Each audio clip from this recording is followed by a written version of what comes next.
اہم خبر ہے ڈسٹرکٹ اینڈ سیشن کورٹ اسلام آباد نے سابق وزیر اعلیٰ خیبر پختونخوا علی امین گنڈاپور کے خلاف شراب و اسلحہ برآمدگی کیس میں وارنٹ گرفتاری برقرار رکھے ہیں۔ عدالت نے علی امین گنڈاپور کو گرفتار کر کے پیش کرنے کا حکم دیا ہے۔ مزید جانیں گے ڈان نیوز کے نمائندے طاہر نصیر سے۔ طاہر، کیا کہا گیا عدالت کی جانب سے؟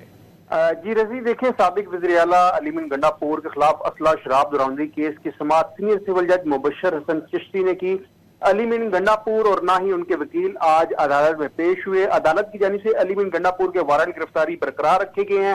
علی امین گنڈاپور کی مسلسل غیر حاضری کے باعث ان کے وارنٹ گرفتاری جاری کیے گئے تھے اور جو ابھی تک برقرار ہیں۔